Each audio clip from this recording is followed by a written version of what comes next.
How fish fraud works. Americans have long been told that they should eat more fish.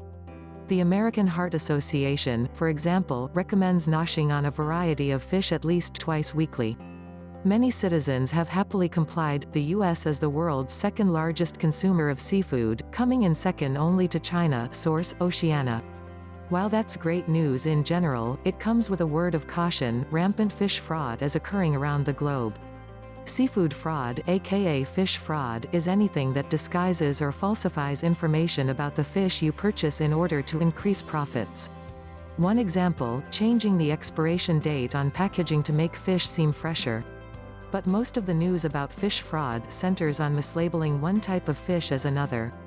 In a damning 2012 study conducted by Oceana, an ocean conservation group, the organization reported 33% of the fish it tested in restaurants and markets weren't the ones they were purported to be.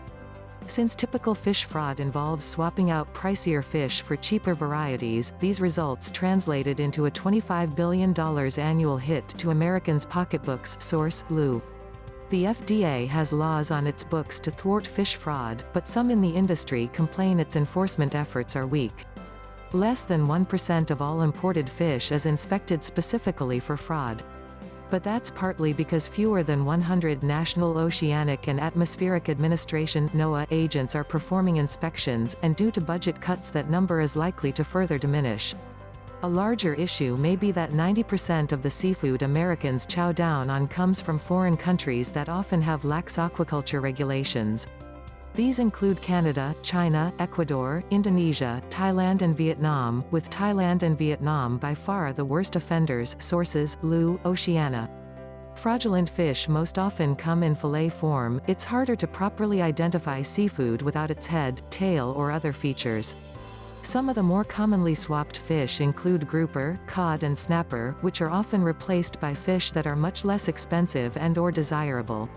And while Americans are talking about the issue a lot these days, it's hardly a problem unique to the U.S. Seafood is one of the world's most commonly traded foods, and more than 100 other studies have uncovered seafood fraud in 29 countries located in all continents save Antarctica. Sources: Lou, Oceana. Clearly, this is a global problem. The most mislabeled fish. It's pretty hard to pass off certain seafood as something else. Lobster is one that comes to mind. Yet it's relatively easy when you're looking at less identifiable types of fish. Here's a list of some of the more commonly mislabeled fish, along with their often used substitutes. Source: Oceana. Alaskan, Pacific cod, Asian catfish, Atlantic cod, threadfin slickhead, tilapia. Alaskan, Pacific halibut, Atlantic halibut, blue line tilefish. Atlantic cod, Pacific cod, white hake. Chilean sea bass, Antarctic toothfish. Grouper, Asian catfish, king mackerel, whitefin weakfish. Lemon sole, blackback flounder, summer flounder, flathead sole, yellowfin sole. Red snapper, Caribbean red snapper, crimson snapper, Pacific Ocean perch, yellowtail rockfish, maadai, tilapia, white bass. Salmon, wild, king, sockeye, farmed Atlantic salmon. Sea bass, Antarctic toothfish, Patagonian toothfish. Snapper, gilt-headed sea bream, maadai, tilapia, Pacific Ocean perch, widow rockfish, yellowtail rockfish. White tuna, escolar. Some of the fish most often mislabeled from the list above are grouper, snapper and white tuna. Grouper is an obvious choice for fraudulent substitutions, as swapping it out for Asian catfish, for example, nets the seller 4 times more money. But another problem with grouper is that the Food and Drug Administration (FDA) recognizes 66 species of fish as grouper, making it difficult for distributors and restaurateurs to know what's what. Source: Lou. In the Oceana study, an astonishing 87% of snapper samples were mislabeled, making it the most mislabeled type of fish. Tuna came in second, with a 59% mislabeling rate. White tuna is especially problematic. It's not even a real fish species. Albacore tuna is, and that's considered white meat, which is how the term white tuna came into existence. Escolar is almost always slipped in as white tuna's substitute, though escolar is banned by the FDA because it acts as a laxative. Sources: Getz, Oceana. The implications of fish fraud: if we purchase a particular type of fish because we like its taste, say, lemon sole, does it really matter if it's actually summer flounder? Well, yes. Swapping one kind of fish out for another has several implications, some of which could be serious. Since many forms of fish fraud are perpetrated to allow the fish seller to increase his profit margins, someone is getting ripped off. It might be the middleman who buys the fish from the seller, it might be the restaurateur or the grocer, or it might be you, the consumer.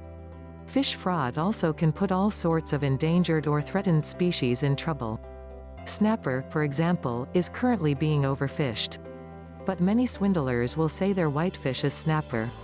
With so much snapper in markets and on restaurant menus, people will think the species is thriving, when actually it's not.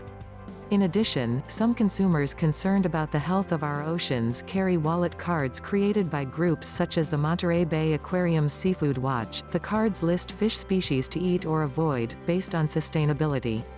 Someone trying to eat responsibly could end up downing the very fish she is trying to avoid eating. Source: Barkley. There are also health concerns with fish swapping. King mackerel, often labeled as grouper, is high in mercury. Escolar, marketed as white tuna, can cause GI distress due to a naturally occurring toxin it contains. And some fish have allergenic proteins which certain consumers need to avoid. Experts say that such health concerns are generally minor. You might have diarrhea from accidentally eating escolar, but it won't kill you. However, even small risks can become large issues for certain at-risk populations, such as the elderly, children and pregnant women. Sources: Barkley, Getz. What to do about fish fraud? Unless you're a fisherman or woman who really knows fish species, it's difficult to fight fish fraud. Still, there are some steps you can take. Whenever possible, purchase a whole fish, fins, head and tail still attached. It's a lot more difficult for swindlers to substitute another fish for the one you're seeking when you can see exactly what the fish you're buying looks like. Of course, this assumes you know what a red snapper or Chilean sea bass looks like, so bone up on that in advance. Whether you're dining in a restaurant or browsing a fish market, ask lots of questions. Ask if a particular fish was wild or farm-raised, where it was raised, or when and how it was caught. If the seller doesn't know or hedges, be suspicious. Source: Oceana. The FDA also maintains a list of acceptable market names for seafood. If you spot a fish labeled with a name that's not on the FDA's list, such as white tuna, you can pretty much be assured that the fish is actually another species. Vet your fish retailer with the Better Seafood Board. Perhaps the easiest way to fight fraud, though, is to be wary of a quality fish carrying a low price. Sockeye salmon, for example, is not cheap. So if you're ordering or purchasing sockeye salmon for a bargain basement price, it's probably farmed Atlantic salmon or something else. Sources: Getz, Lou. Lest you think the onus of fish fraud is only on consumers, it's not. While some complain the U.S. government isn't doing enough to fight fish fraud, a presidential task force made several recommendations on the topic in December 2015. One was for better international cooperation and collaboration on seafood labeling. Oceana is pushing for an international traceability system. The idea is that fish retailers would be required to know where and when a fish was caught, and even what gear was used, and would also be required to pass this info to consumers. Sources: Lou, Barkley. Scientists at the University of South Florida's College of Marine Science recently unveiled GrouperCheck, a portable, handheld sensor that can identify grouper in 45 minutes, using DNA markers only found on real groupers. The device can be used by anyone from distributors to restaurateurs. The scientists hope to unveil similar devices for red snapper, shrimp, tuna and halibut. Source: Trigo. Now that more attention is being focused on fish fraud, hopefully the practice will soon be on the wane. Note how fish fraud works. Well, I will never look at another piece of fish the same way after working on this article. Partway through my research, I went to make dinner for my husband. Tilapia was on the menu. Tilapia is generally a fish substituted for another, higher quality fish. Still, I wondered what the heck I was preparing for us to eat. I know a name doesn't mean anything, but I sure hoped it wasn't some species such as Patagonian toothfish or threadfin slickhead, both of which sound quite unpleasant. At least the salmon I tend to buy is farmed Atlantic salmon, so I should be safe there.